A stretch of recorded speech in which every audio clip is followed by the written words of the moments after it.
She remembered their first Christmas together. Snow had fallen then too, but they'd laughed under an umbrella, sharing hot cocoa from a paper cup, dreaming of a little house with a garden and a dog named after a poet. Back then, Daniel had held her hand like it was the most precious thing he'd ever touched. Now, he wouldn't even look at her. "Laura," came a voice, smooth, clipped, unmistakably his mother, Eleanor Hartwell. "You're hovering again. It's unbecoming." Laura forced a smile. "I wasn't hovering. I was just enjoying the fire." Eleanor's lips thinned. "Well, try not to block the view for the guests. And perhaps consider sitting down, you're making people uncomfortable." The words landed like tiny shards of ice. Laura nodded, stepping back, her throat tight. She turned toward the hallway, hoping to find a quiet corner where she could breathe without feeling like a spectacle. But before she could take 2 steps, Daniel appeared in front of her. His eyes were storm grey, unreadable. "We need to talk." Her heart stuttered. "Now, yes. Now." He led her into the study, a room lined with leather-bound books and oil portraits of stern-faced ancestors. The door clicked shut behind them, sealing them in silence. "What is it?" she asked, voice barely above a whisper. Daniel exhaled sharply, running a hand through his hair. "This isn't working, Laura." She blinked. What do you mean, this?" He gestured vaguely between them. "Us. You. This life. You don't belong here." The words hit her like a physical blow. I've tried, Daniel. Every day, I've tried to be what you needed." "You don't understand," he cut in, voice low but firm. "It's not about trying. It's about fit. You're kind, yes. Smart, yes. But this world, the expectations, the legacy, it's not yours. And frankly, I'm tired of pretending it is." Her hands trembled. "What about the baby?" For the first time, his expression faltered. Just for a second. Then it hardened again. "The Hartwell name will protect the child. That's what matters." Tears welled in her eyes, but she refused to let them fall. "Not here. Not in front of him. So, you're asking me to leave. I'm telling you to leave. Tonight." The clock on the mantel chimed midnight. Christmas Day had officially begun. Outside, snow continued to fall, blanketing the driveway, the garden, the world in white. Inside, Laura stood frozen, her body heavy with life, her soul suddenly weightless, adrift. She didn't argue, didn't scream. She simply walked back to their bedroom, packed a small suitcase with clothes for herself and a few newborn onesies she'd secretly bought weeks ago, wrapped her coat tightly around her shoulders, and stepped out into the cold.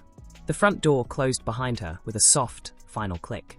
And just like that, the woman who had once believed in fairy tale Christmases found herself alone on a snowy street, 7 months pregnant, with nothing but her dignity and the quiet strength of a mother protecting the life inside her. But what neither she nor Daniel knew in that moment, what no one in that gilded mansion could have guessed, was that Laura carried more than a child. She carried a secret worth $40 million. And sometimes, the coldest nights lead to the brightest dawns. Certo, agora tu como narrador e storyteller disinvolva, a historia sem marcacos como nome de coda topico que for disinvolve. Mi conti sobrio topico tu com dialogo como seu forso espectador. Sempre lembrando de disinvolver com muita emoco. Com muitos sentimentos de forma, que a estrutura de narrativa utiliza uma linha temporal linea de modo, o espectador sentir, o que o personagem está sentindo em inglês. Com 6.000 characters, 11:38 p.m. Daniel Hartwell stood at the floor-to-ceiling window of his penthouse office, the city lights glittering below like scattered diamonds on black velvet. It was just past midnight on Christmas Day, and the world outside had gone quiet, except for the low hum of his own restless thoughts. He hadn't slept. Couldn't. Every time he closed his eyes, he saw her Laura, standing in the hallway in that green dress, one hand on her belly, the other clutching that stupid teacup like it was the only thing holding her together. He turned away from the window, running a hand over his face. His reflection in the glass looked tired. Older than 34. The Daniel Hartwell the world knew. The polished heir, the ruthless strategist, the man who never flinched in boardrooms, felt like a costume he'd worn so long he'd forgotten what lay beneath. He walked to his desk and picked up a framed photo from a drawer. It was from their second anniversary. They were on a beach in Maine, wind in their hair, laughing at something neither could remember now. Lara's head rested on his shoulder, her eyes crinkled with joy. He remembered how she'd insisted on taking off her shoes and walking barefoot in the cold sand, dragging him along like he was just another adventure waiting to happen. Back then, he hadn't minded. Back then, Her spontaneity felt like sunlight breaking through clouds he didn't even know were there. But somewhere along the way, the clouds returned, and this time he let them stay. His father's voice echoed in his memory. Sentiment is a liability, Daniel. The Hartwell name isn't built on love, it's built on discipline. And his mother, ever elegant, ever calculating, you married well enough, but don't forget, she's not one of us. Keep your heart where it belongs behind locked doors. He'd listened. God, how he'd listened. At first, it was small things. Cancelling dinner because a meeting ran late. Missing her art exhibit because investors were in town. Then came the silence. The slow erosion of intimacy, replaced by polite conversation and shared space that felt more like cohabitation than marriage. And yet, she never stopped trying. He remembered the night she told him she was pregnant. She'd cooked his favorite meal, roast chicken with rosemary, the way his grandmother used to make it, and lit candles even though it wasn't a special occasion. When she finally spoke, her voice had trembled, not with fear, but with hope. Daniel, we're going to have a baby. He'd stared at his plate, said nothing for a full minute. Then, that's good news. She'd smiled anyway, like maybe his silence didn't hurt, like maybe she believed he'd come around. But he never did. Not really. Because deep down, Daniel feared he wasn't capable of being the kind of father, or husband, she deserved. He'd watched his own father treat love like a transaction, affection like weakness. And so he armored himself in control, in distance, in the illusion that power was enough.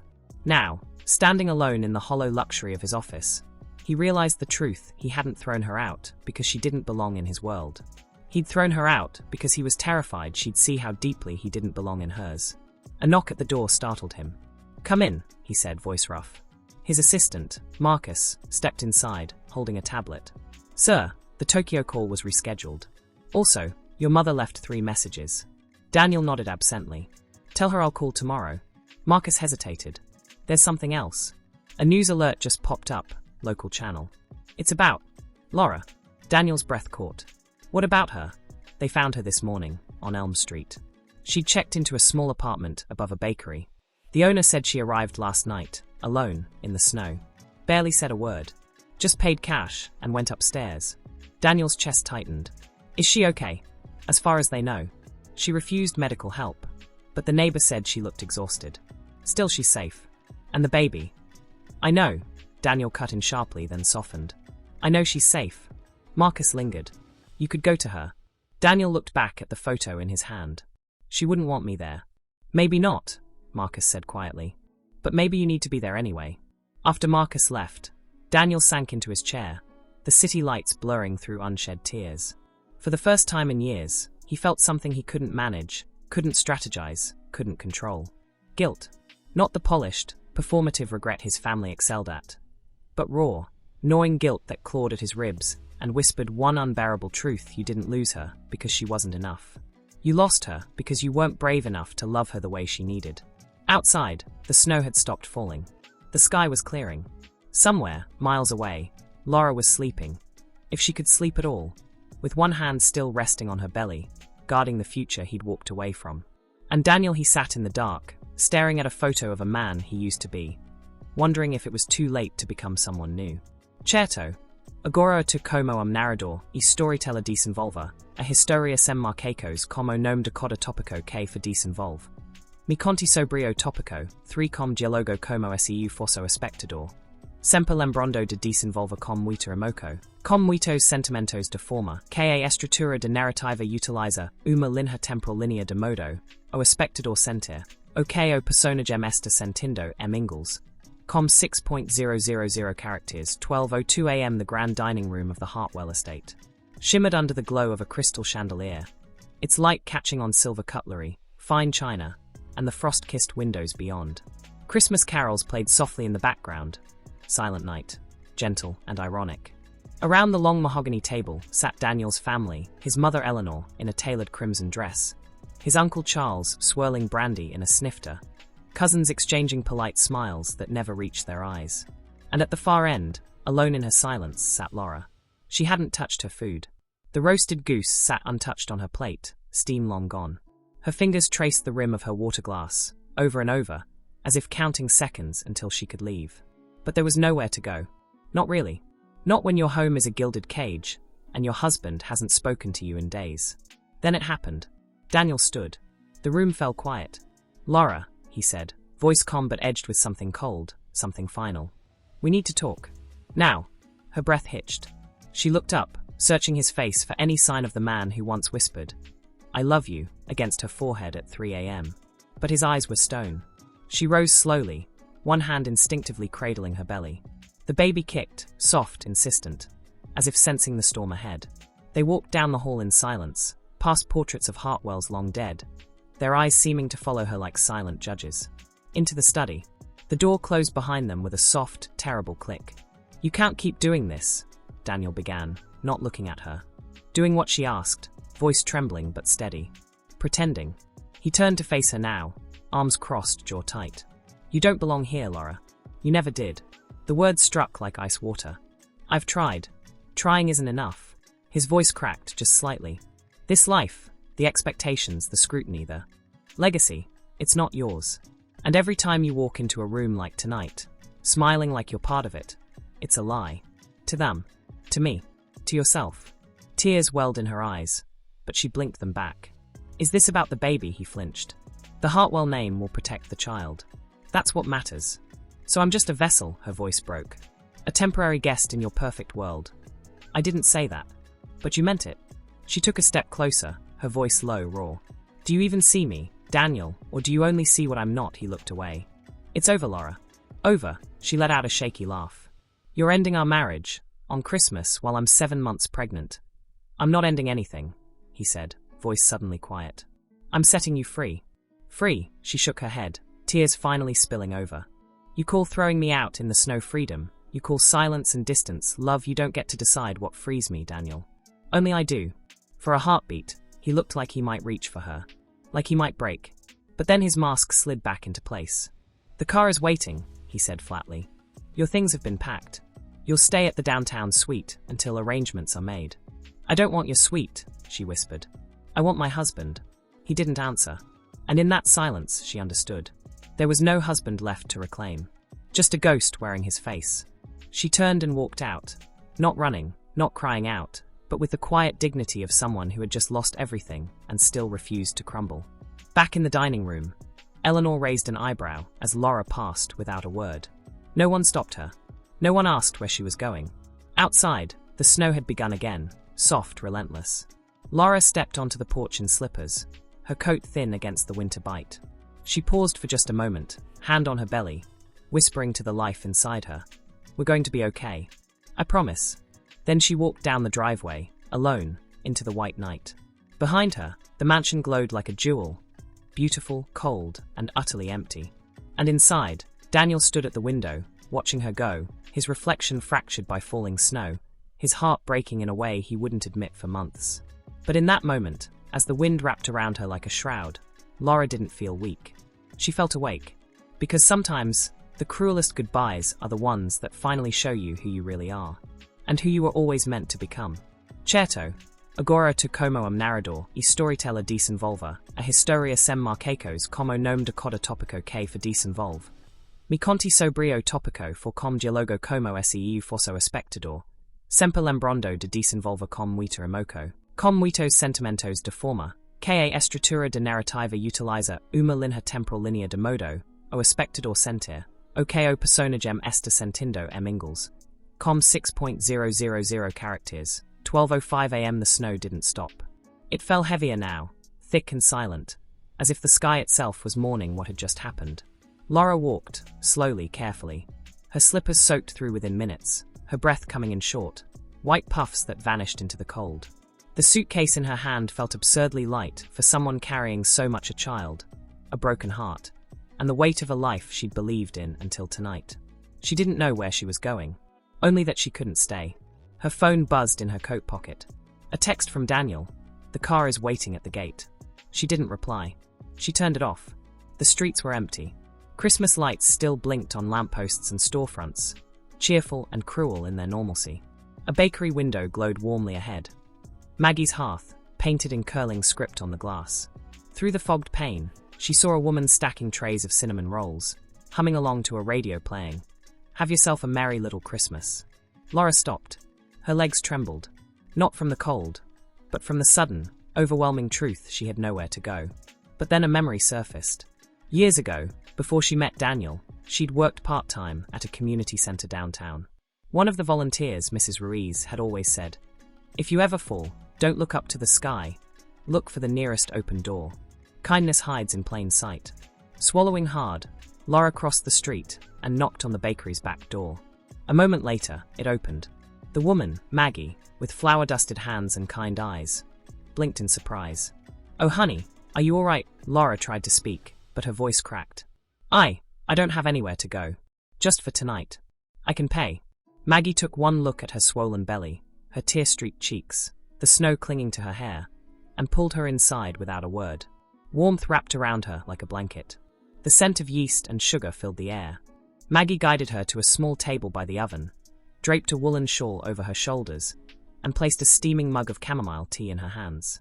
"You're safe here," she said softly. "No questions tonight." Lara's composure broke. Silent tears streamed down her face as she cradled the mug, her body shaking. Not from fear, but from the sheer relief of being seen. Not as a Hartwell wife, but as a woman in need. Later, Maggie led her upstairs to a tiny apartment above the bakery. Just one room, a narrow bed, a small kitchenette. "It's not much," she said, "but it's yours as long as you need it." Laura looked around. The walls were thin, the floorboards creaked, and the radiator hissed like an old cat. But there was a window, and through it, the first pale. Streaks of dawn were beginning to bleed into the sky. She sat on the edge of the bed, opened her suitcase, and pulled out the only things she'd taken: 3 changes of clothes, her grandmother's locket, a stuffed rabbit she'd bought for the baby, and a folded ultrasound photo. She placed the ultrasound on the nightstand, her fingers tracing the tiny outline of her daughter's face. "I'm so sorry, sweetheart," she whispered. "This wasn't how I wanted your first Christmas to be." Outside, the city began to wake. Delivery trucks rumbled. Distant church bells rang. Somewhere, families were opening presents, hugging, laughing. But here, in this quiet room above a bakery, a new kind of strength was being born. Not the kind that comes from wealth or status, but from survival. From love that refuses to die, even when abandoned.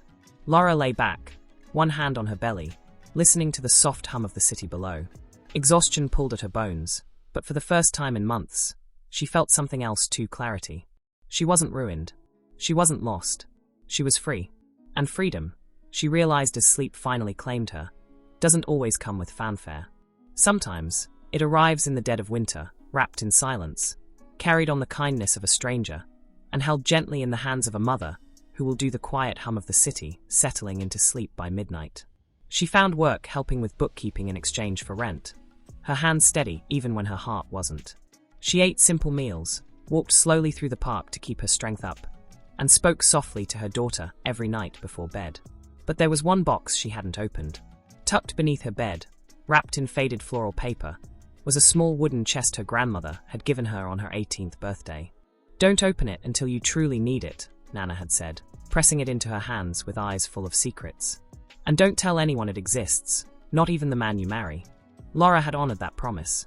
Even when Daniel asked about her past, even when he casually mentioned her modest background, she never corrected him.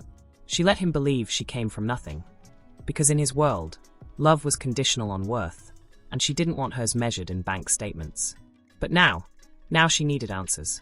One rainy afternoon, as thunder rolled over the rooftops and the baby kicked restlessly inside her, Laura pulled the chest out. Her fingers trembled as she lifted the lid. Inside lay a single envelope, sealed with red wax stamped with her grandmother's initials. Beneath it a key, and a notarized letter. She unfolded the letter with care, her breath catching on the first line. "My dearest Laura, if you're reading this, you've found yourself alone. And I'm so sorry for that. But you are not powerless. On your 28th birthday, which passed last month, the Eleanor Whitmore Trust matured. The sum of $40 million is now legally yours, held in a private account under your name alone. The key opens the safety deposit box at First National. The passcode is your birth date backward. Do not be afraid to claim what is yours. You were always meant to build something beautiful with it." Laura sat frozen. $40 million.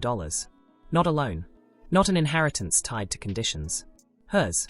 Entirely. Her hands flew to her mouth. A sob rose in her throat, not of joy, not of shock, but of profound, aching vindication. All those years of feeling small in Daniel's world. All those times she'd swallowed her pride because she thought she had nothing to offer but love. She had been wrong. Not about her worth, but about how deeply her grandmother had believed in her. That night, she couldn't sleep. She paced the tiny apartment, one hand on her belly, the other clutching the key like a talisman. "What do I do, little one?" she whispered to her daughter. "Do I walk away and never look back, or do I use this to build something that matters?" The baby kicked, strong, insistent. As if answering. The next morning, Laura dressed carefully. She wore her only nice coat, the one Daniel had bought her in Paris, though she no longer cared about the label. She took the bus downtown, heart pounding with every stop. At the bank, she presented the key, the letter, her ID. The manager, a woman with silver hair and calm eyes, led her to a private room. Inside the safety deposit box documents, a sleek black card with no name, just a number, and a note in her grandmother's handwriting. "Money doesn't define you, Laura, but it can give you the freedom to define yourself." She left the bank in a daze, the weight of her future suddenly real, tangible. She could disappear, buy a house by the sea, raise her daughter far from Hartwell shadows. But as she passed a shelter for pregnant teens huddled under a bus stop, their faces tired and scared, something shifted inside her. She remembered how lost she'd felt just weeks ago, how one open door had saved her. What if she became that door for others that evening? Over chamomile tea with Maggie, Laura finally spoke. "I have a chance to do something big," she said, voice low but steady. "I want to open a place, a home, for women like me. Pregnant, alone, scared, somewhere they're seen, not judged. Where they can heal, learn, plan for their babies without shame." Maggie's eyes filled with tears. "You'd do that?" "I have to," Laura said, touching her belly. "Because someone should have done it for me."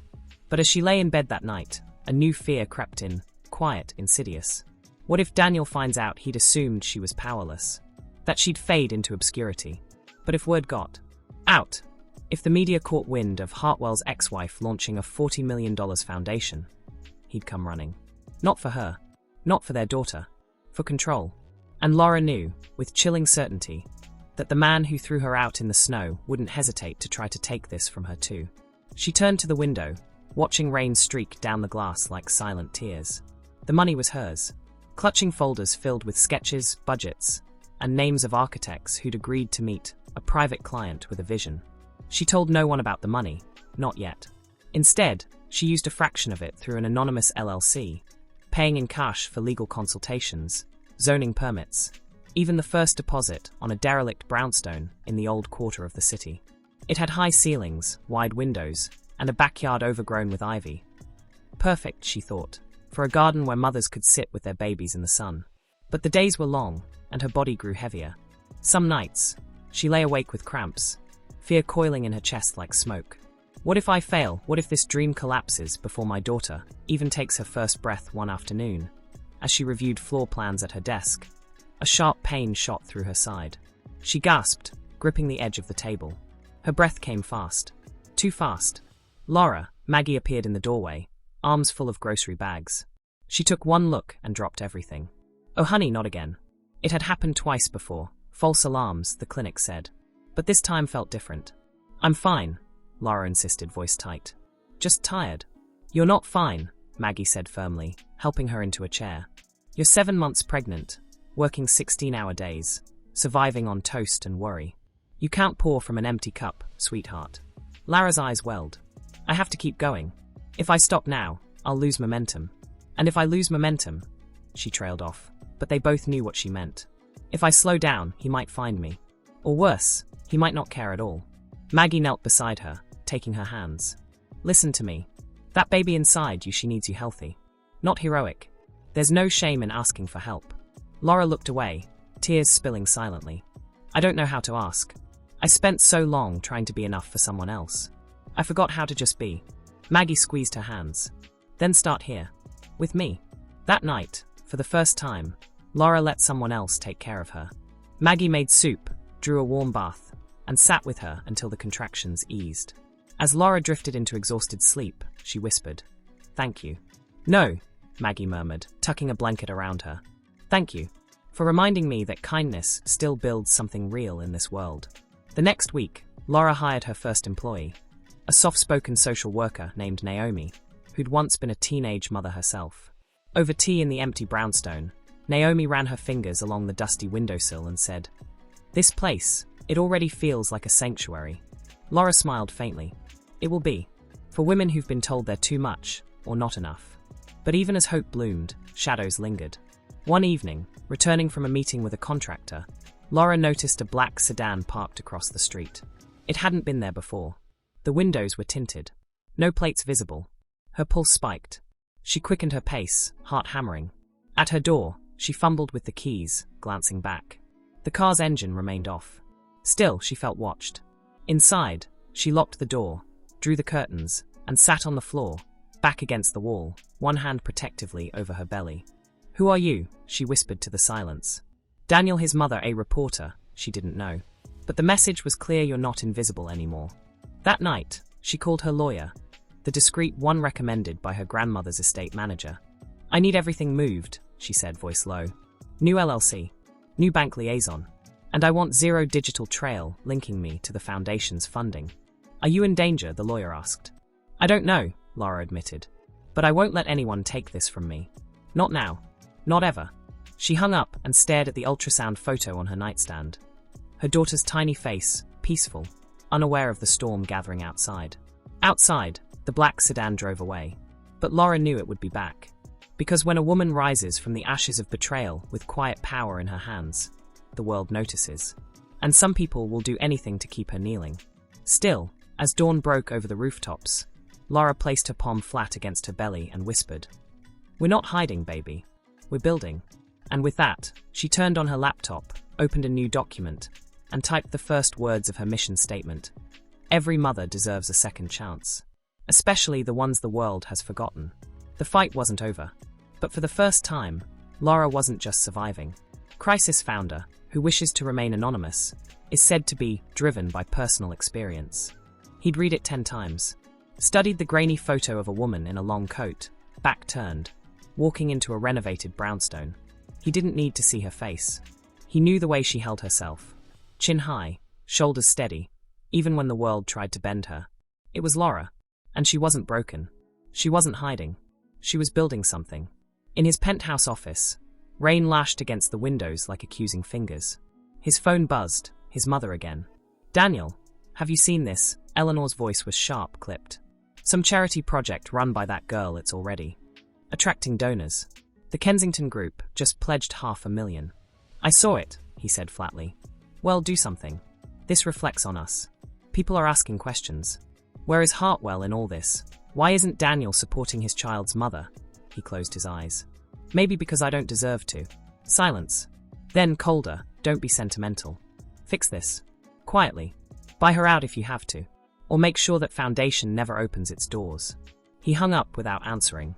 Later that night, he found himself standing outside the brownstone. Hood pulled low, collar turned up against the drizzle. He hadn't planned to come. But his feet had carried him there anyway, as if pulled by a gravity he couldn't name.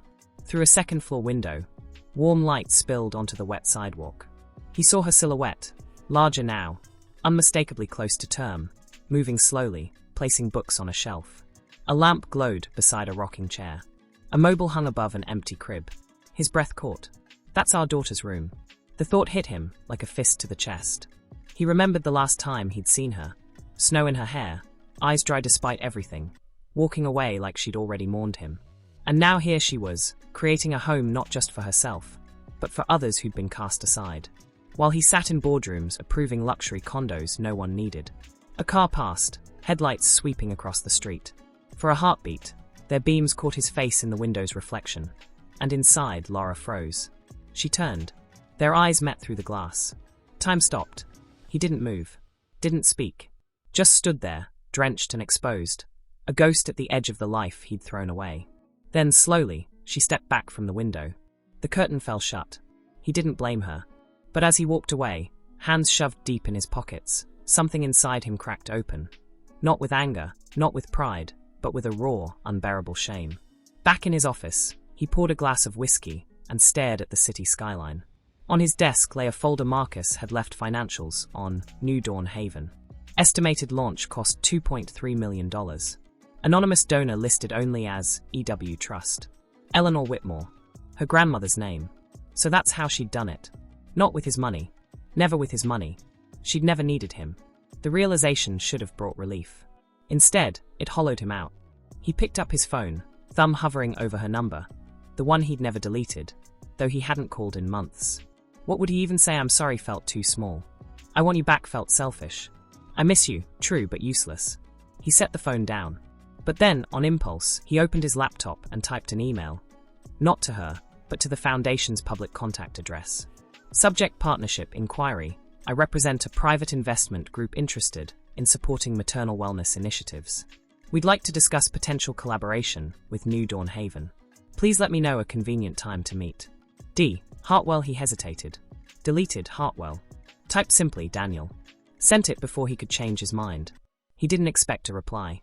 And when none came by morning, he told himself it was for the best.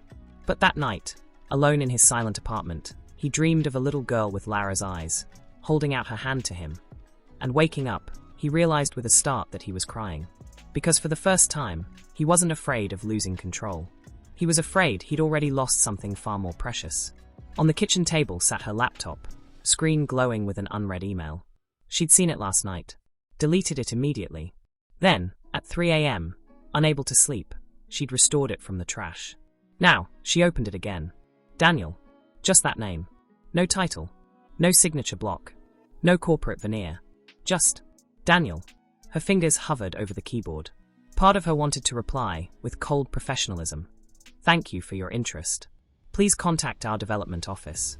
But another part, the part that still remembered his laugh, the way he used to trace circles on her palm during thunderstorms, ached with something deeper.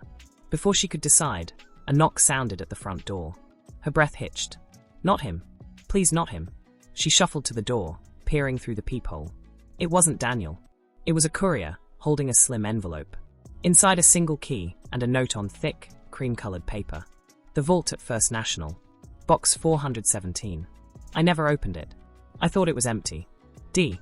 Lara's pulse roared in her ears. She knew that box. It was the one Daniel had access to as part of their joint marital trust. The one she'd never questioned because she'd assumed it held nothing but legal documents and stock certificates. But why send her the key now, hands trembling? She called Naomi. Can you cover the site visit today? I need to go to the bank. At First National, the same silver-haired manager greeted her with a nod. Back so soon? I need to access box 417, Laura said, voice steady despite the storm inside her. The manager raised an eyebrow but said nothing. Minutes later, Laura sat alone in the private viewing room, the metal box before her. She lifted the lid. Inside wasn't stock paperwork. It was a journal, bound in worn leather, filled with Daniel's handwriting, pages and pages of dates, thoughts, sketches. And tucked between the pages ultrasound photos. Hers. From every appointment she'd ever attended. He'd kept them all. She flipped open to a random page. March 12th. She smiled today when the technician said the baby kicked. I didn't tell her I was watching from the hallway. I couldn't go in. I'm scared I'll say the wrong thing. Or worse, that I'll say nothing at all. Another entry, April 3rd. Overheard her talking to the baby last night. You're going to be so loved, she said. I stood outside the door for 20 minutes after she fell asleep. I don't deserve to be in that sentence. Tears blurred her vision. At the very bottom of the box lay a sealed envelope labeled for Laura. Only if I fail you. She broke the seal. If you're reading this, I've already lost you. And I know I deserve it. But please, don't let my failure make you doubt your worth. You are the strongest person I've ever known. And if you ever need proof, look at what you've built without me. I'm sorry I wasn't brave enough to stand beside you. But I'll spend the rest of my life trying to be worthy of the daughter you're raising. Laura sat frozen, the journal clutched to her chest, tears streaming silently down her face. He hadn't just thrown her out and forgotten her. He'd been watching, aching, regretting, and yet he'd still done it. That was the cruelest truth. Love doesn't always stop people from hurting you. Sometimes it's the very thing that makes the wound deeper. She left the bank in a daze, the journal tucked inside her coat like a secret heartbeat. Back at the brownstone, she placed it on the shelf beside her grandmother's letters.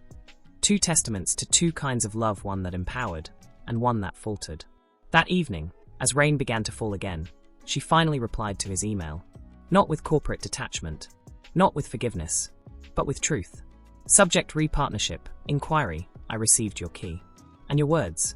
Don't come here again unless you're ready to show up.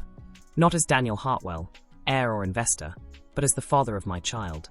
And if you do, leave your pride at the door.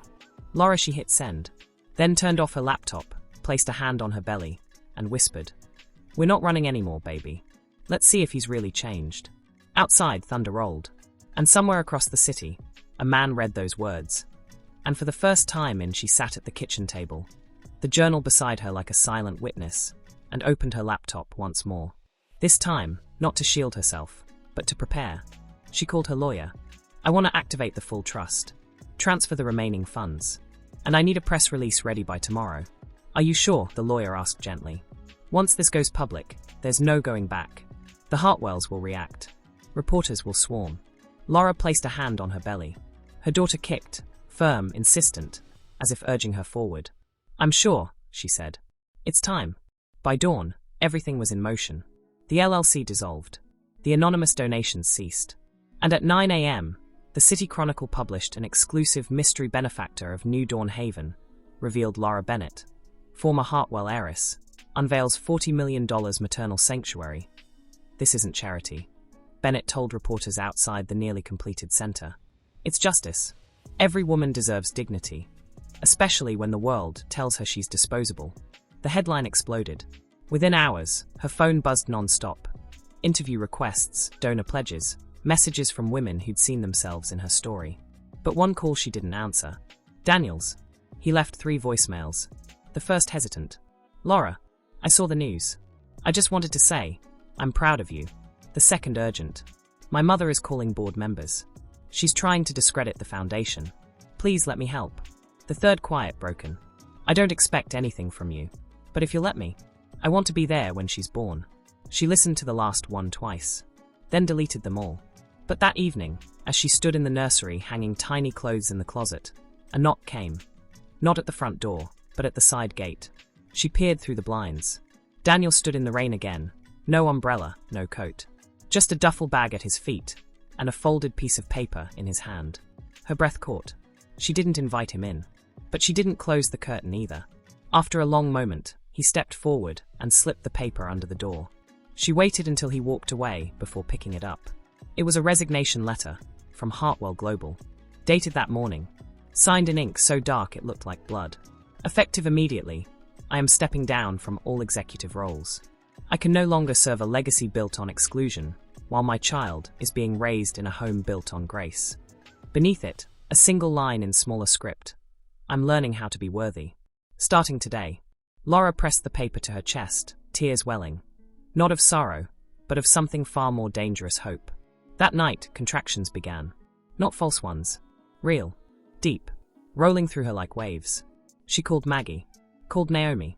Packed the hospital bag she'd prepared weeks ago. As she zipped it shut, her eyes fell on the ultrasound photo, the journal, the resignation letter, all laid out on the bed like relics of a life before. She picked up her phone. Hesitated. Then dialed. He answered on the first ring. "Laura, it's time," she said, voice calm but shaking. "The baby's coming." A beat of silence. Then, raw with emotion, "Do you want me there?" She closed her eyes. Saw the snow-covered driveway. The empty mansion. The months of silence. Then she saw the journal. The key. The resignation letter. And most of all, she felt the tiny foot pressing against her ribs, as if saying, "Let him try." "Yes," she whispered. "But only if you come as yourself. Not as a Hartwell. Not as a billionaire. Just as her father." "I will," he said, voice breaking. "I swear I will." As the first true labor pain gripped her, Laura stepped out into the night, one hand on her belly, the other clutching the doorframe. Behind her, the brownstone glowed, warm, alive, full of promise. Ahead, sirens wailed in the distance. And somewhere in the rain, a man ran toward redemption, heart pounding. Finally, Daniel stood near the door, still damp from the rain, eyes red-rimmed and wide with awe. He hadn't touched her yet. Hadn't dared. He'd arrived just as the final push began, and though he'd paced the hallway like a caged man, he'd stayed silent when the nurses asked if he wanted to cut the cord. "Only if she says so," he'd whispered. And Laura had nodded. Now he watched them, mother and child, like a man witnessing a miracle he didn't deserve to see. "She's perfect," he finally said, voice rough with emotion. Laura looked up, her gaze steady. Her name is Eleanor. He blinked. After your grandmother. And mine, she said softly. Not his. She didn't need to say his. They both knew she meant Daniel's mother, the woman who'd spent years making her feel like an imposter in her own life. Daniel swallowed hard. She'd be proud. Maybe, Laura said, adjusting the blanket. But I didn't name her for approval. I named her for legacy, the kind that lifts people up, not shuts them out. He stepped closer, hands trembling at his sides. Can I hold her? Laura studied him. Not with suspicion, not with anger, but with the quiet intensity of someone measuring a soul. Then, slowly, she shifted the baby into her arms toward him. Support her head, she instructed gently. He did, cradling Eleanor like she was made of glass and starlight. The moment their skin touched, something broke open in his chest. A dam of grief, regret, and love he'd buried for too long.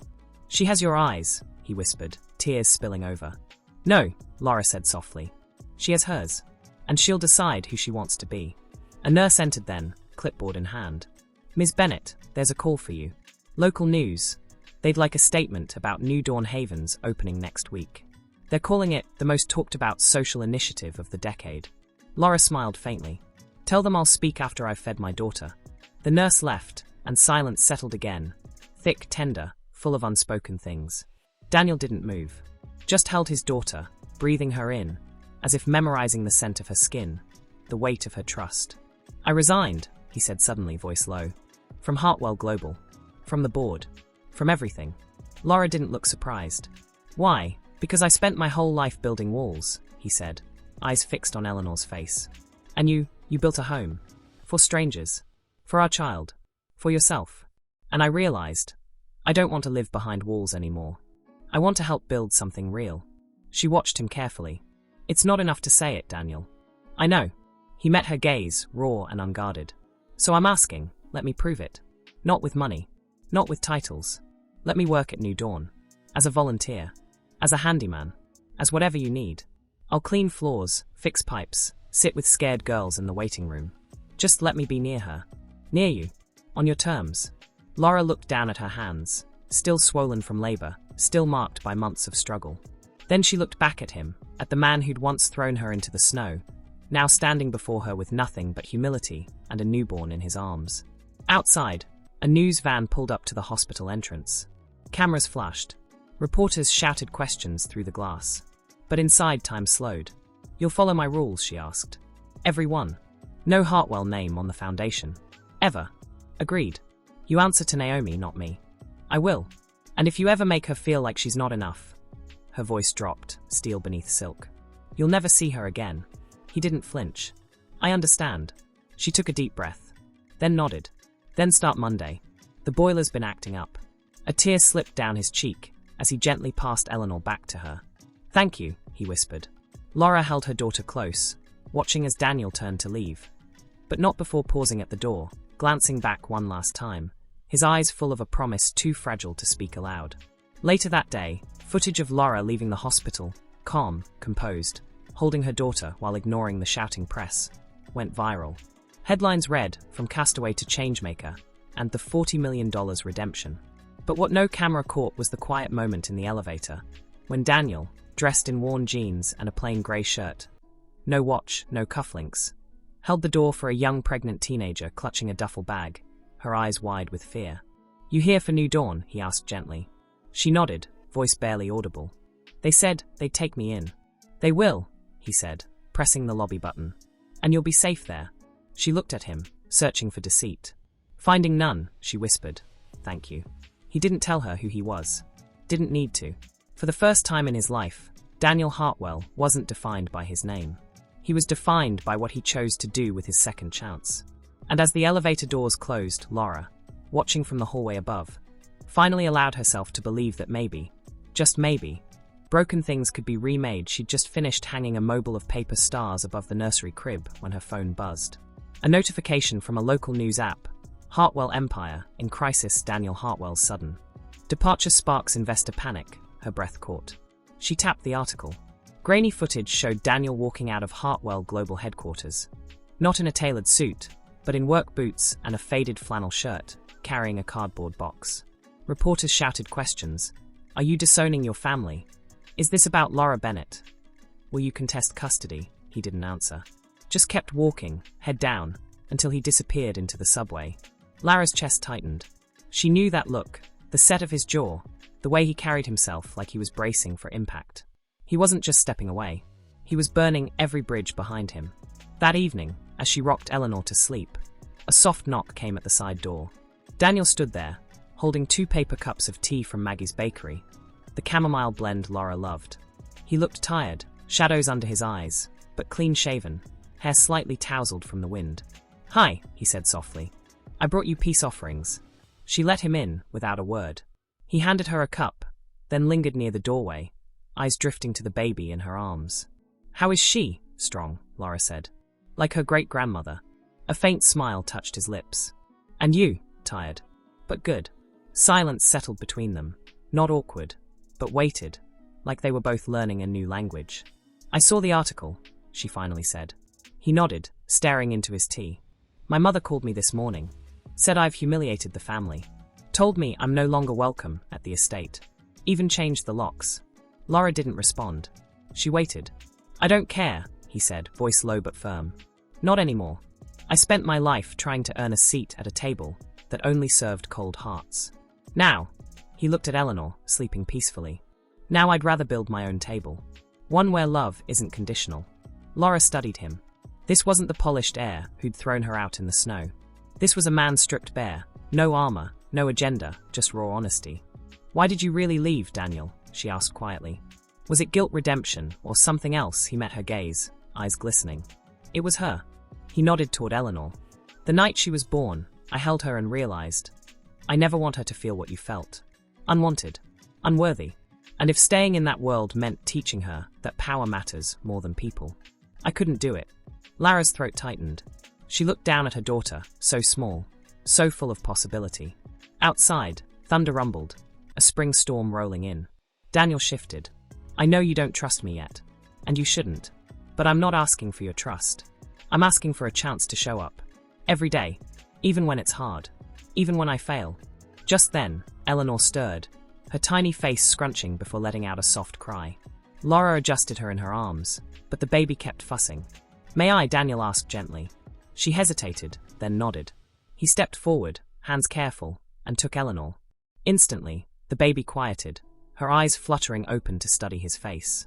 "She knows you," Laura whispered, stunned. "Or maybe," Daniel said, voice thick with emotion, "she just knows I'm trying." They stood there in the dim light, the storm outside growing louder, rain tapping against the windows like impatient fingers. In that moment, the past didn't vanish, but it lost its power. Because here, now, was something new. Later, as Daniel prepared to leave, he paused at the door. "The opening is Saturday. Will you let me be there?" Laura looked at him. At the man who'd once cast her out, now standing in the rain with their daughter's blanket folded neatly in his hands. "Yes," she said, "but not as a donor. Not as a Hartwell."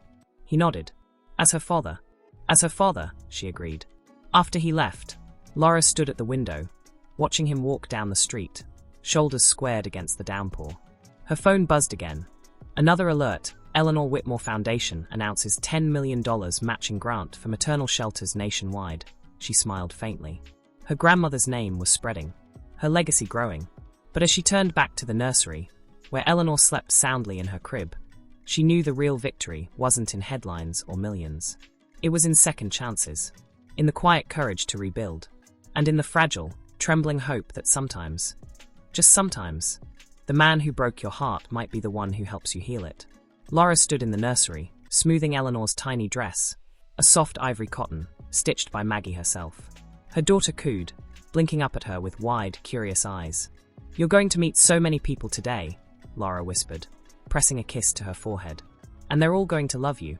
A knock came at the door, soft, familiar. Daniel stood there, clean-shaven, wearing simple dark trousers and a white shirt, sleeves rolled to his elbows. No tie, no watch, just a man showing up, as promised. "I brought these," he said, holding out a small potted olive tree. "For the courtyard, symbol of peace, and new roots." Laura accepted it, fingers brushing his for just a second. "Thank you." He lingered, eyes drifting to Eleanor. "She's beautiful." "She is," Laura said, voice softening. "And she's yours too, Daniel. Not just in blood, in presence, in choice." He swallowed hard. I won't let you down. Before she could reply, Naomi appeared in the hallway, face tight with urgency. Laura, she's here. Lara's stomach dropped. She, Eleanor Hartwell, Daniel's mother, stood in the foyer, immaculate in a tailored navy suit, pearl earrings gleaming, gloved hands folded neatly. Reporters hovered just outside the gate, cameras ready. I didn't invite her, Daniel said quickly, stepping forward. I swear. I know, Laura said, handing Eleanor to him. Stay with her. I'll handle this. She walked into the foyer, calm despite the storm rising in her chest. Mrs. Hartwell, she said evenly. This is a private event. Eleanor's smile was razor-thin. I'm not here for the event, dear. I'm here for my granddaughter. Laura didn't flinch. Your granddaughter has a mother, and that mother decides who gets access. Eleanor's eyes flickered toward the nursery. You think hiding her behind good intentions makes you noble? You're using her. Using my son's name to build your little charity empire. Don't pretend this is about compassion. It's about dignity, Laura said, voice steady. Something your family traded for power long ago. A beat of silence. Then Eleanor leaned in, voice low, venomous. You have no idea what's coming. The board is moving to freeze Daniel's assets. His trust fund, his shares, even his personal accounts. He's got nothing now. And when he realizes you never loved him, only his potential, he'll come crawling back to us. And you'll be left with nothing but a building full of broken girls and a child who bears the Hartwell name, but none of its protection. Laura met her gaze, unshaken. Then let him choose. But don't mistake my silence for weakness. I built this without your money, your name, or your permission. And I'll raise my daughter to know that her worth isn't measured in stock portfolios, but in kindness, courage, and the choices she makes. Eleanor's mask slipped, just for a second. Surprise. Maybe even fear. Before she could respond, Daniel appeared in the doorway, Eleanor cradled in his arms. He looked at his mother, then at Laura, and without hesitation, stepped beside her. Mother, he said, voice quiet but firm. You're not welcome here. Eleanor's eyes widened. Daniel, I resigned. I walked away. And if you think I'd ever let you use my daughter as leverage again, he shook his head. I'm not that man anymore.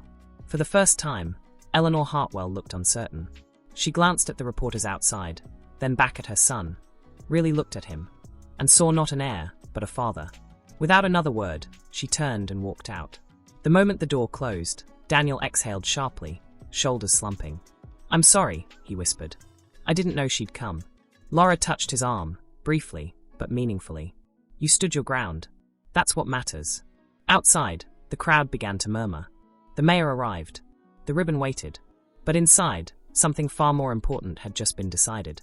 As they stepped onto the porch together, Laura in a simple linen dress, Daniel holding their daughter. The cameras flashed, the crowd cheered, and the ribbon fell. But neither of them looked at the spectacle. They looked at each other. And in that glance, tentative, tender, full of unspoken promises, was the real beginning. Because redemption isn't announced with fanfare. Corner was always full of soft coos and the gentle murmur of mothers rocking their babies. Laura sat on the porch swing, barefoot, hair loose, watching her daughter nap in a sun-dappled bassinet. Eleanor was growing fast, her eyes brighter, her grip stronger, her smile already lighting up the room like sunrise. Inside, Daniel was helping repair a leaky faucet in the communal bathroom. Sleeves rolled up, sweat glistening on his temple. He'd been coming every Tuesday and Thursday without fail, fixing shelves, painting walls, sitting quietly with young mothers who needed someone to listen, but not judge. He never asked for praise, never mentioned his past, just showed up. But today, something felt different. Laura sensed it before she saw it. The shift in the air, the way the birds went quiet. A sleek black car pulled up to the curb. Not his mother's. This one bore diplomatic plates. Her pulse quickened. The door opened, and a man in a tailored suit stepped out, mid-50s, silver at the temples, eyes sharp but calm. He didn't approach the gate. Just stood there, watching the house as if memorizing its soul. Laura stood slowly, heart hammering. She walked to the edge of the porch. Can I help you? She called. The man turned. Ms. Bennett, his voice was smooth, accented, British, maybe European. My name is Alistair Croft. I represent the Whitmore estate. Her breath caught. Whitmore. Her grandmother's maiden name. She hadn't heard that name spoken aloud in years. She nodded stiffly. What do you want? He stepped forward, hands clasped respectfully. Your grandmother, Eleanor Whitmore, was not only a philanthropist, but a silent partner in several international trusts. Upon her passing, a clause in her will activated only when you established a legacy of your own. He paused. New Dawn Haven triggered that clause. Lara's throat tightened. I already have access to the trust. This is separate, he said gently. A second bequest. $50 million. But with a condition. She crossed her arms. Of course there is. The funds must be used to expand New Dawn into a global network, starting with shelters in Nairobi, Mumbai, and Sao Paulo. And you must lead it. Not as a figurehead. As founder. On the ground. Laura stared at him, stunned. Her grandmother hadn't just believed in her. She'd planned for her to change the world. Before she could respond, Daniel appeared in the doorway, wiping his hands on a rag. He took in the scene, the stranger, Lara's tense posture, and stepped forward instinctively, placing himself slightly between them. Everything. Okay, he asked softly. Laura looked at him, then back at Croft. This changes everything. That night, after Eleanor was asleep and the house had quieted, Laura sat with Daniel on the back steps, fireflies blinking in the garden. I can't say no, she said, voice trembling. This is what Nana wanted. What I want. He was silent for a long moment. Then, you'll have to travel. For months. Maybe years. I know. He looked down at his hands. And me, Eleanor, her chest ached. I don't want to leave you. Either of you. But this is bigger than us.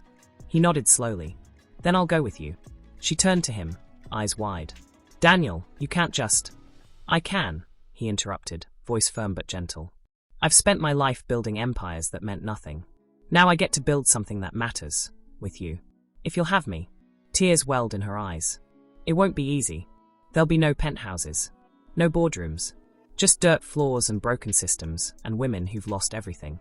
He smiled faintly. Sounds like home. She leaned into him, resting her head on his shoulder. For the first time, it didn't feel like surrender. It felt like partnership. But as they sat there under the stars, neither saw the shadow across the street. The same black sedan from weeks ago, engine idling. Inside, a phone lit up with a text. She's expanding. Global. We need to act before she's untouchable. Back on the porch, Daniel kissed the top of Lara's head. We'll be okay, he whispered. And for a moment they believed it. But the world doesn't let go of power without a fight. And somewhere, in the dark, the Hartwell Empire was preparing its next move. Not with lawyers. With silence. With secrets. And with the one thing Laura hadn't accounted for, that some wounds don't heal, nothing like the penthouse he'd once called home. The walls were thin, the fridge hummed too loudly, and the shower only gave hot water for 10 minutes. But for the first time in his life, it felt like his. He sat at the kitchen table, coffee cooling in his mug, staring at a letter that had arrived the night before. Hand-delivered, no return address. Just his name, typed in crisp black ink. Inside, a single sheet of paper. You think walking away makes you noble, you're still a Hartwell. And Hartwells don't abandon their blood. Your father's will is being contested. If you don't return to the board within 30 days, your inheritance, and any future claim to the family name, will be forfeited. EH, his mother's initials. He crumpled the paper, then smoothed it out again. His hands shook. He'd told himself he didn't care. That money, legacy, power, they were cages disguised as crowns. But now, with Eleanor sleeping just down the hall in her borrowed crib, with Laura preparing to build something that could change thousands of lives, what if walking away meant leaving them vulnerable? What if protecting them meant stepping back into the very world he'd fled that afternoon? He found Laura in the courtyard, kneeling beside a young woman named Marisol, who was 8 months pregnant and newly arrived from the border. Laura held her hand as Marisol whispered about nights spent sleeping under bridges, about fear so deep it made her bones ache. Daniel watched from the doorway, heartbreaking. Later, as they walked toward the garden gate, he finally spoke. I got a letter. Laura turned, eyes searching his face. From your mother, he nodded. She's threatening to cut me off completely. No trust. No shares. Nothing. And she asked gently. And, he ran a hand through his hair. What if that leaves us exposed? What if something happens? To you, to Eleanor.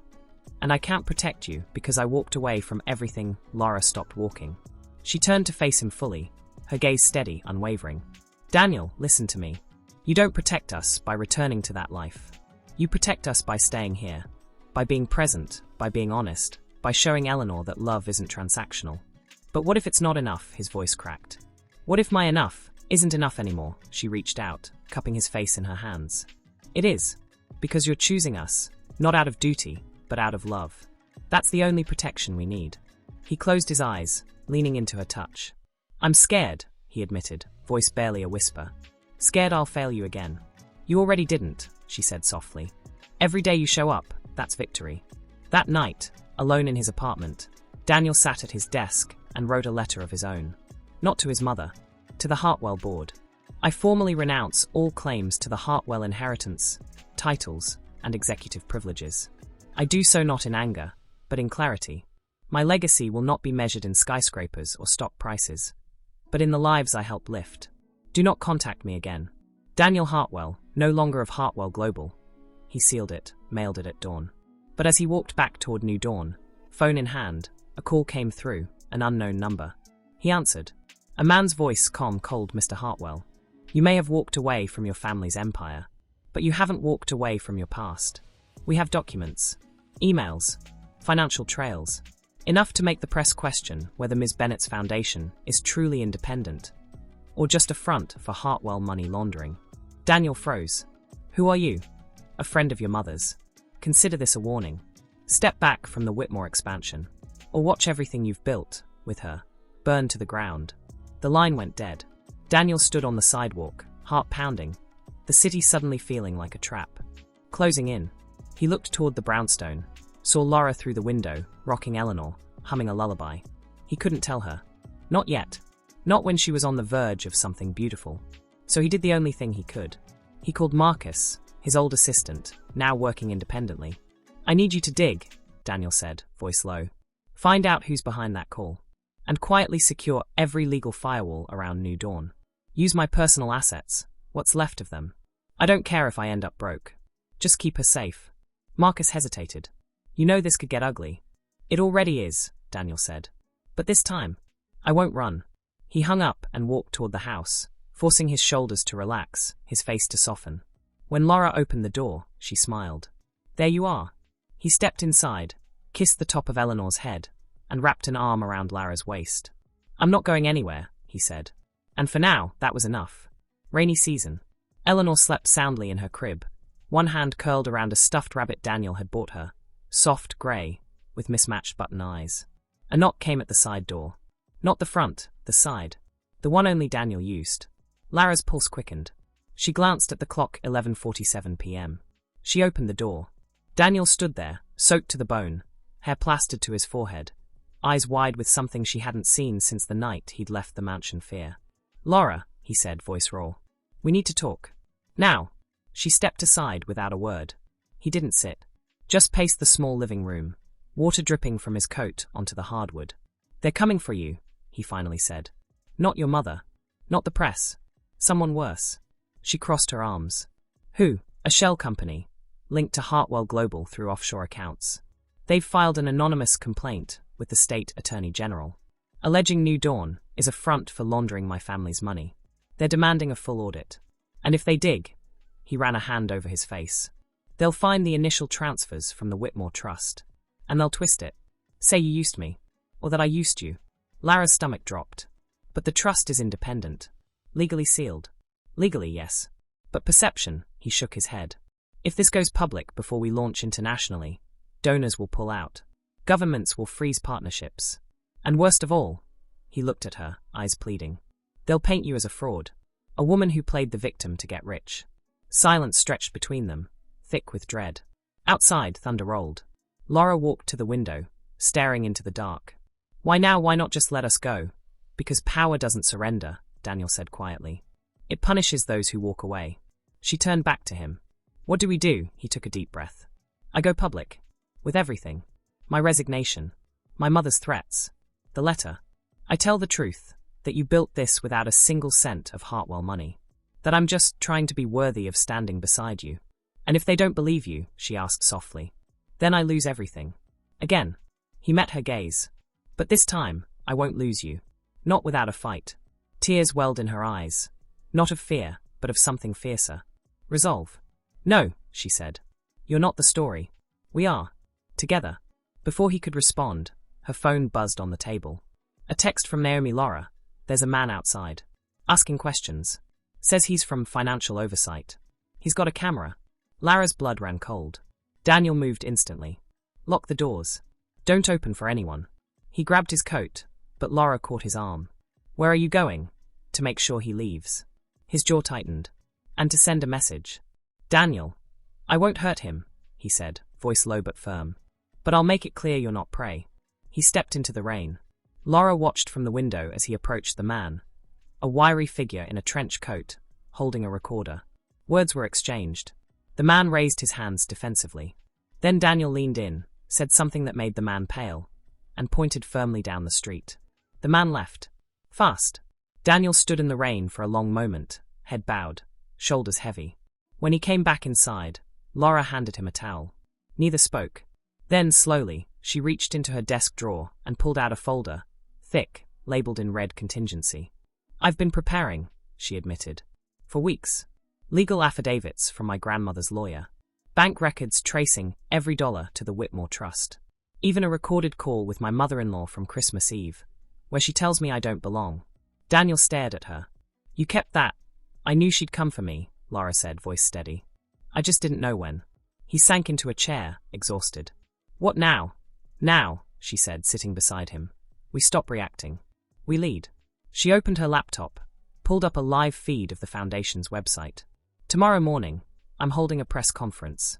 Not to defend myself, to announce the global expansion. And I'm naming you as co-founder. He blinked. Lara, I can't. You can, she interrupted. Because you've earned it. Not through money. Through showing up. Through choosing us every single day. He looked at her, really looked, and saw not the woman he'd cast out in the snow, but the woman who'd risen from it blazing. Outside, the rain slowed. Inside, something shifted. Not just strategy. Trust. Real, unshakable trust. Later that night, as they sat together on the porch watching the storm clear, Eleanor began to cry softly in her crib. Daniel stood first, moving with quiet instinct. He lifted her gently, cradling her against his chest, whispering nonsense words that made her sigh and relax. Lara watched them, father and daughter, bathed in moonlight, and felt something break open inside her. Not pain. Hope. Because the battle wasn't over. The shadows still lurked. But for the first time, they weren't facing them alone. They were a family. Rolled, hair still damp from the rain. Eleanor slept upstairs, wrapped in sunlight and safety. But Lara's hands wouldn't stop trembling. Because today was the day. The press conference. The announcement. The line in the sand. Her phone buzzed. A message from her lawyer. They filed the complaint an hour ago. State Attorney's Office is reviewing. We have 48 hours before they can freeze assets. She closed her eyes. 48 hours to prove New Dawn wasn't a sham. To prove she wasn't a fraud. Before she could respond, the front gate creaked open. A woman stepped inside. Elegant, silver-haired, wearing a simple grey coat. Not Eleanor Hartwell. Lara's breath caught. It was Vivian Croft, the same woman who'd managed her grandmother's estate for decades. The woman who'd handed her the key to the $40 million trust. Vivian, Lara hurried to the door. What are you doing here? Vivian's eyes were sharp, urgent. I saw the filing. They're using old Hartwell shell entities. Ones your grandmother specifically warned me about. She knew they'd come for you once you stepped into the light. Lara's throat tightened. How do I stop them? Vivian reached into a bag and pulled out a sealed envelope. This is a notarized affidavit from Eleanor Whitmore, dated 2 weeks before she died. In it, she states clearly that the Whitmore Trust was established independently of any Hartwell affiliation, and that she severed all financial ties with the Hartwell family in 2018 after learning how they treated you during your engagement. Lara's eyes filled with tears. She knew this would happen. She believed in you, Vivian said softly. And she left one more thing. She handed Lara a small USB drive. Bank records. Legal trails.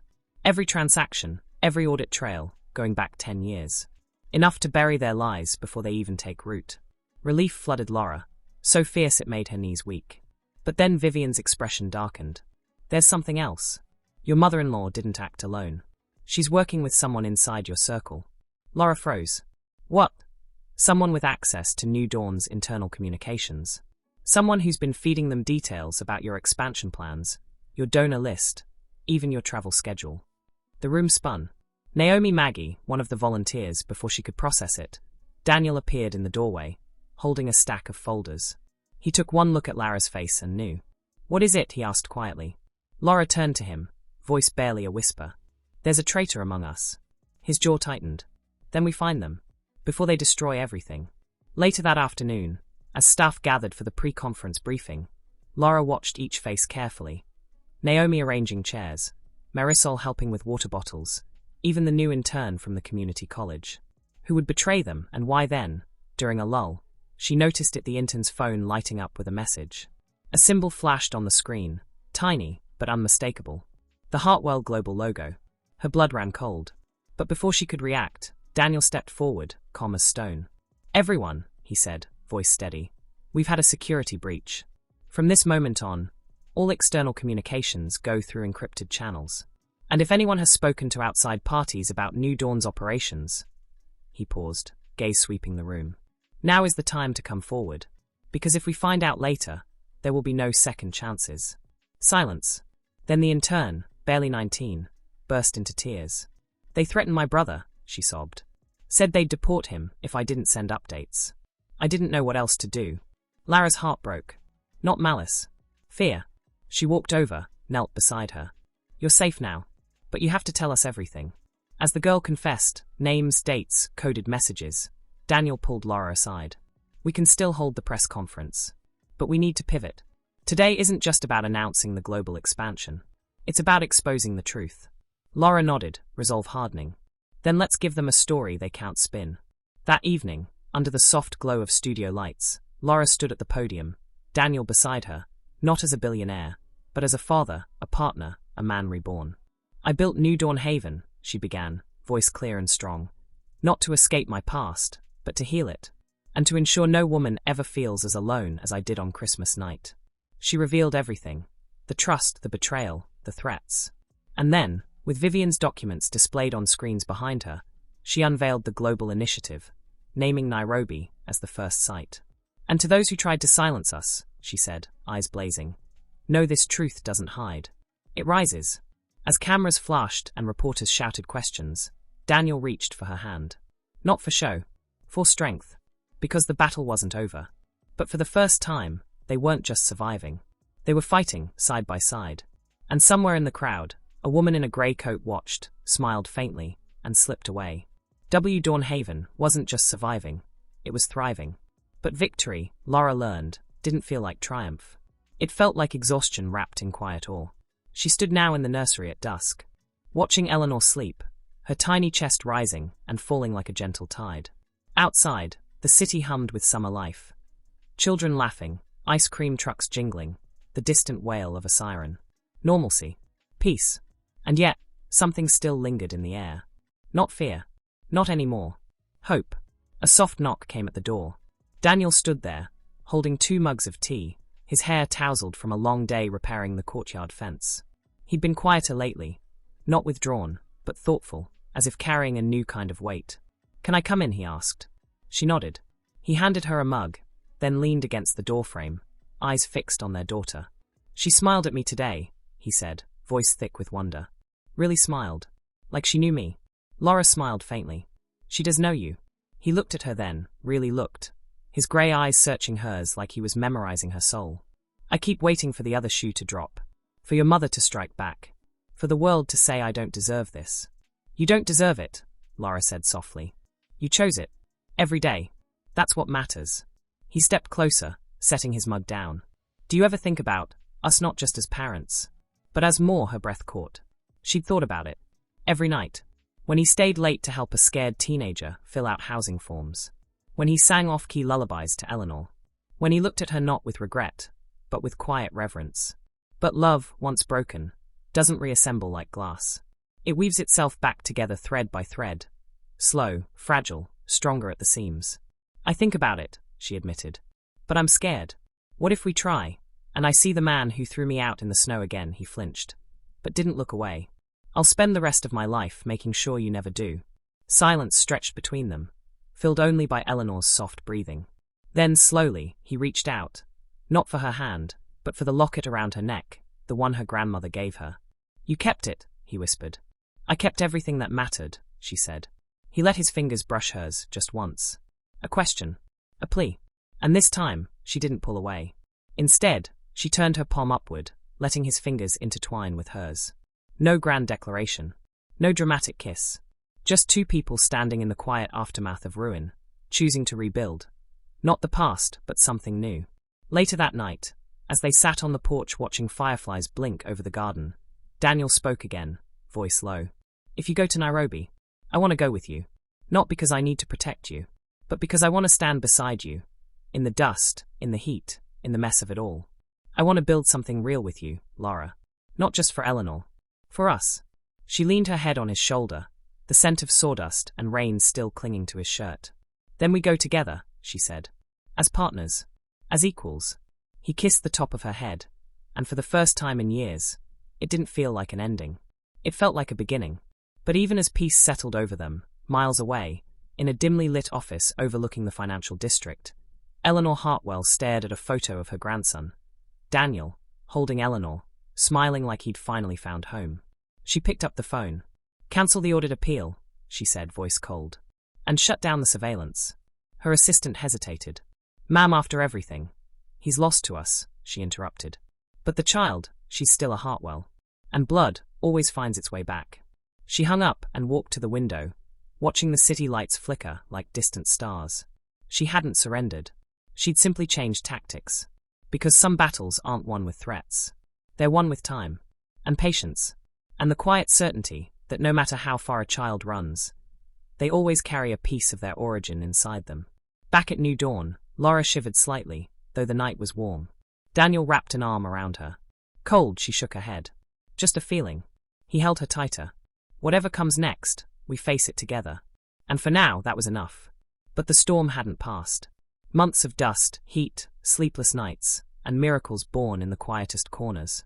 Eleanor, now 10 months old, sat on a woven mat nearby, babbling to a local toddler as they shared a mango slice.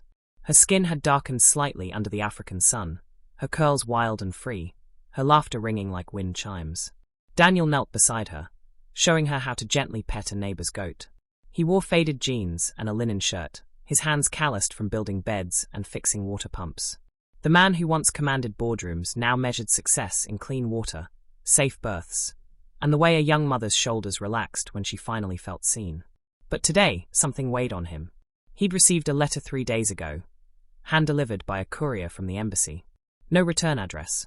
Just his name. Inside a single photograph. Eleanor as a newborn, wrapped in the ivory dress Maggie had made. On the back, in elegant script, she is Hartwell blood. And blood does not forget its name. No signature. But he knew. His mother hadn't given up. She'd simply gone underground. Now, as he watched his daughter clap her hands in delight, he felt the old fear coil in his gut. Not for himself, but for her. What if one day she asked about her family? What if she wanted to know where she came from? And all he could offer was silence that evening. After Eleanor was asleep in her mosquito-netted crib, Daniel found Laura sitting beneath the acacia tree, reviewing grout reports. By lantern light. He sat beside her, not speaking at first. Just breathing in the scent of jasmine and dry earth. She called me today, he finally said. Laura looked up, eyes sharp. Your mother, he nodded. Not directly. Through a lawyer. Said she wants to establish a relationship with Eleanor. That she's her grandmother. That she has a right. Lara's grip tightened on her notebook. And what did you say? I told him I'd consider it. If she publicly apologized for everything she's done. If she donated anonymously to every New Dawn site.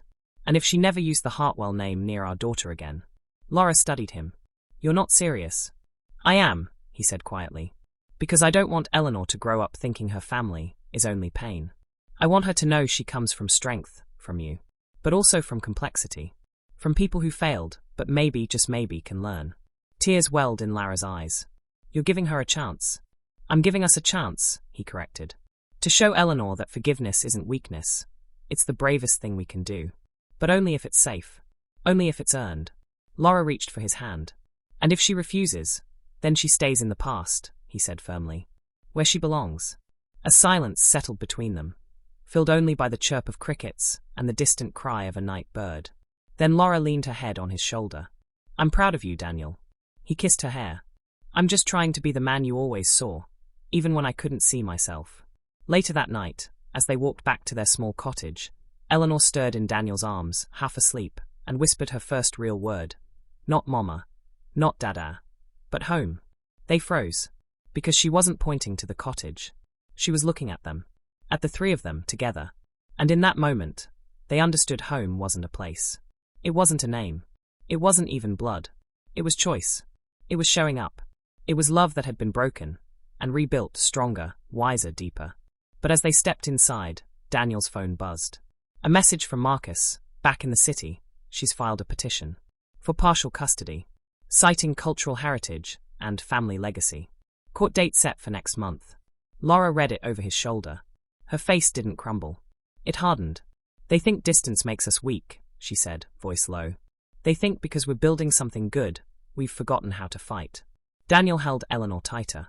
Then let them come. Because this time, they weren't defending a mansion or a fortune. They were defending a life. A future. Stitched by the women of Nairobi. She wore no makeup, no jewelry. Just a simple cotton dress and the quiet certainty of a mother who had already lost everything once and refused to lose again. Across the aisle, Eleanor Hartwell sat perfectly poised in a tailored ivory suit, pearls at her throat, gloved hands folded in her lap. She didn't look at them. Not yet. But her presence filled the room like frost. The judge entered. Papers shuffled. The air thickened. Ms. Hartwell, the judge began, voice neutral. You're petitioning for partial custody rights based on cultural heritage and familial legacy. Please state your case. Eleanor Hartwell rose with regal grace. Your Honor, I am not seeking to remove my granddaughter from her mother's care. I seek only what is rightfully mine, a relationship. A place in her life. The Hartwell name carries weight, history, opportunity. To deny her access to that is to deny her identity. Lara's fingers tightened around Eleanor's blanket. Then it was their turn. Daniel stood first. He wore no suit, just a clean shirt, sleeves rolled, eyes clear. Your Honor, I'm the child's father. And I stand here not as a Hartwell, but as a man who once failed the two people I love most. I threw my wife out on Christmas. I let pride blind me. But I've spent every day since trying to earn back the right to be in this room.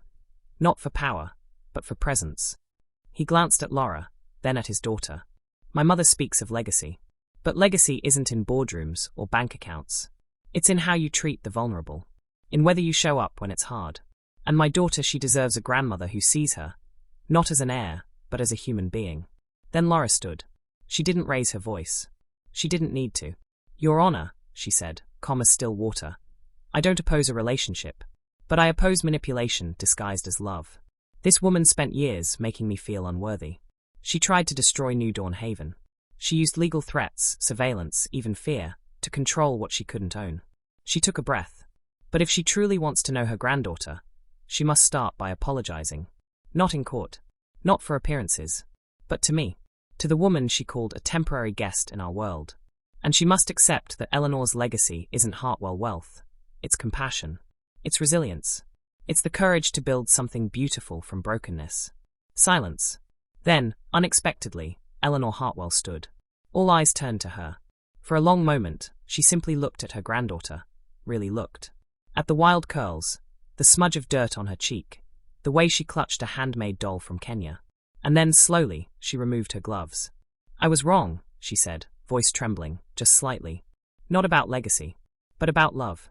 I thought strength meant control. But watching her, she nodded toward Eleanor, I see now that true strength is letting go. Letting someone choose you, not because they have to, but because they want to. She turned to Laura. I don't expect forgiveness. But I'd be honored to earn a place in her life. On your terms. Laura studied her, searching for deceit, for calculation. But all she saw was something rare, humility. After a long pause, she nodded. Then start by visiting New Dawn. Not as Eleanor Hartwell. As Grandma. A tear slipped down the older woman's cheek. She didn't wipe it away. The judge closed the file. Given the willingness of both parties to cooperate, and the clear best interest of the child, I deny the custody petition, but encourage supervised, voluntary visitation under mutual agreement. Outside, the city roared indifferent. But on the courthouse steps, something quiet happened. Eleanor Hartwell knelt, awkwardly, gracefully, and held out a hand to her granddaughter. Eleanor blinked up at her, then reached out and patted her cheek with a tiny, sticky hand. No words, just connection. Daniel exhaled, shoulders loosening for the first time in months. Laura took his hand. They didn't win a battle. They chose peace. And sometimes, that's the bravest victory of all. That night, back in their small apartment above the original New Dawn Haven, now bustling with new mothers and laughter. Laura tucked Eleanor into bed while Daniel stood in the doorway watching. "She'll ask questions one day," he said softly. "About her family. About us." Laura joined him, leaning against the frame. "Then we'll tell her the truth. That love isn't perfect. That people fail. But that redemption is real, if you're willing to work for it."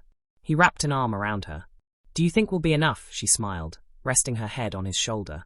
"We already are." Outside, snow began to fall, soft, silent, just like that Christmas night long ago. On fire, roasting marshmallows and singing carols in a dozen languages.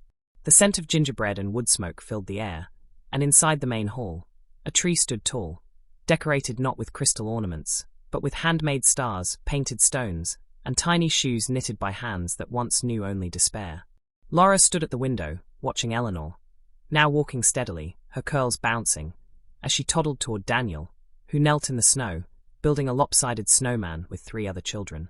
He wore a thick sweater Laura had knit for him, his cheeks pink from the cold, his laughter ringing clear and unguarded. She pressed a hand to the glass, remembering the other Christmas. The silence, the snow, the crushing weight of being unwanted.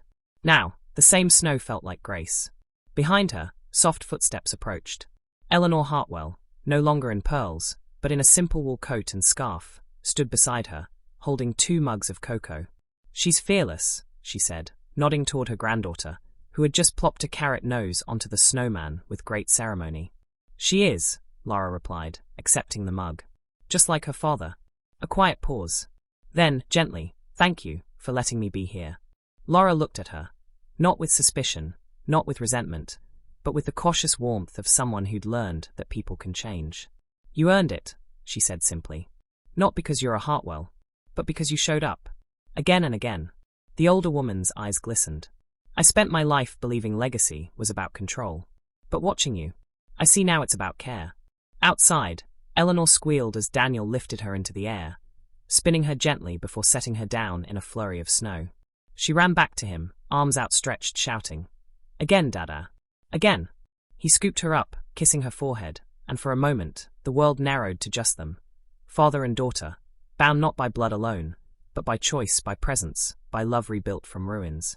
Later that night, after the fire had died to embers and the last carol faded into silence, Laura and Daniel sat on the porch swing, wrapped in a shared blanket, Eleanor asleep in Daniel's lap. "She called me Dada today," he whispered, voice thick with emotion. "Not just once. Over and over. Like she wanted to make sure I heard her." Laura leaned her head on his shoulder. "She knows you're hers." He turned to her, eyes searching. "And do you still think I'm yours?" she smiled, tracing the line of his jaw with her thumb. "I never stopped. Even when I was angry. Even when I was broken. You were always mine, Daniel. Just lost for a while." He kissed her then, soft, slow, full of everything words couldn't carry: regret, gratitude, hope. Inside, through the window, they could see Eleanor Hartwell tucking a blanket around a sleeping teenager in the common room, her movements gentle, her expression softer than Laura had ever seen. The empire hadn't fallen. It had transformed. Not through force, but through humility. Not through wealth, but through wonder. As midnight neared, church bells began to chime in the distance. Snow fell heavier now, blanketing the city in hush. Daniel shifted Eleanor into Lara's arms, then stood, offering his hand. "Dance with me," he asked. She took it. They moved slowly on the frosted porch, no music but the wind and the bells, their steps clumsy, their hearts full. "I used to think Christmas was about perfection," Laura murmured. "Perfect gifts, perfect family, perfect love." "And now," he asked, pulling her closer. "Now I know it's about showing up," she said, resting her head on his chest. "Imperfect. Scared. But willing." He held her tighter. "Then I'll show up every day. For you. For her. For us." Above them, the sky cleared, revealing a sky full of stars, cold, distant, yet burning with quiet light. And in that moment, Laura understood the truth the title had whispered all along he threw her out on Christmas. But little did he know, she already carried $40 million. And even more priceless, she carried the future. Not in vaults or trusts, but in the small hand of a child who knew the meaning of home. Not because of a name, but because of love. Real. Earned.